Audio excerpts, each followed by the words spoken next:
Baik, terima kasih pemirsa, masih di Damai Indonesiaku. Pertanyaan berikut ini mungkin mirip dengan apa yang saya tanyakan tadi. Mungkin lebih lengkapnya kita tanyakan langsung saja apa yang akan ditanyakan oleh Afika ya. Silakan Afika yang nanti akan dijawab oleh Kiai Haji Syarif Matnaji. Silakan.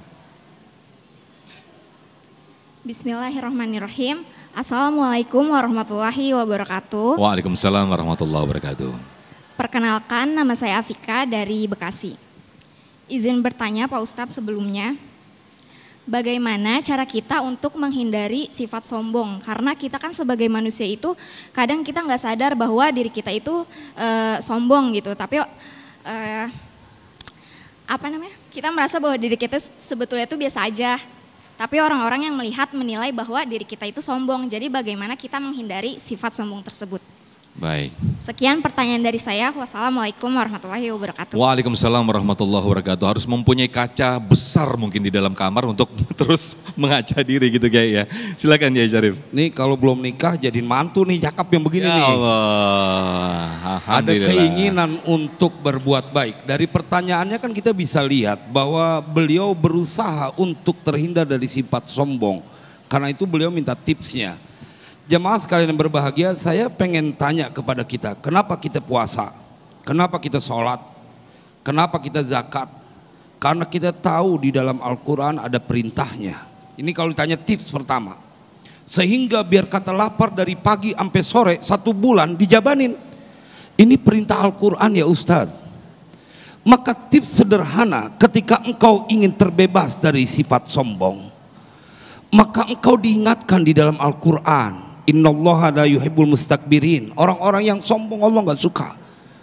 Jadi itu dijadikan kunci pertama. Apalagi ayat-ayat yang tadi dibacakan, hadis yang disampaikan. Ente emang kagak ngeri, kagak dilihat Allah nanti di yaumil qiyamah?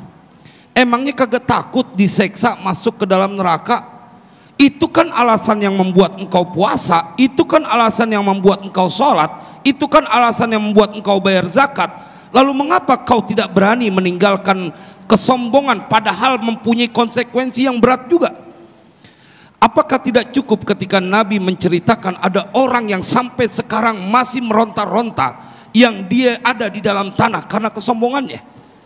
Maka kalau ditanya tips untuk menjadi orang yang melaksanakan perintah Allah dan menjauhi larangannya adalah kau meyakini bahwa Al-Quran itu kalamullah dan benar adanya.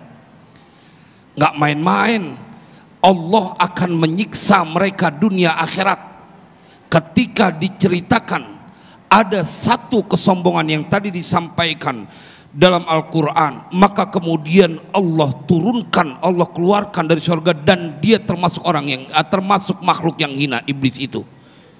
Jemaah, Nabi Yusuf ditegur oleh Allah. Ini diceritakan dalam kitab Ihya Ulumuddin. Ketika Nabi Yakub masuk ke rumahnya, lamma dakhala Yaqubu ila Yusufa lam yakum. Ketika masuk ayahnya yang bernama Yakub bertemu anaknya, karena Yakub punya Yusuf punya jabatan, Nabi Yusuf punya jabatan, dia nggak bangun. Pejabat, biar kata anak pejabat.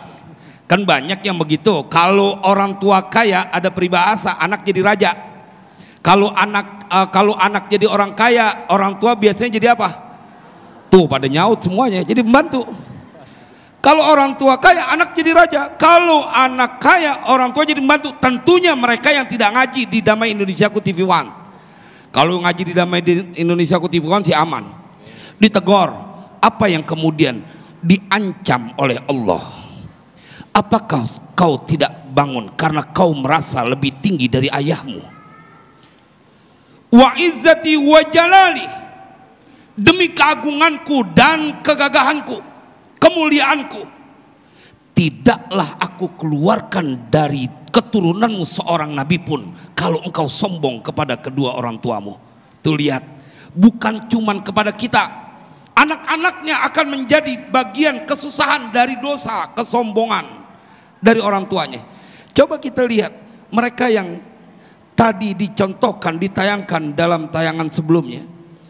Apakah anak mereka tidak menjadi malu lantaran punya ayah yang begitu sombong? Maka tips satu paling gitu dan menyelesaikan semuanya adalah ketika engkau tahu sifat sombong dibenci oleh Tuhanmu, maka engkau akan menghindar dari melakukannya. Bila itu dilakukan, insya Allah kita akan seperti tidak berani meninggalkan sholat, seperti akan melaksanakan puasa, karena kau tahu yang kau lakukan adalah demi mengharapkan keridhaan dan terhindar dari murka Allah. Semoga manfaat. Amin, amin ya rabbal alamin.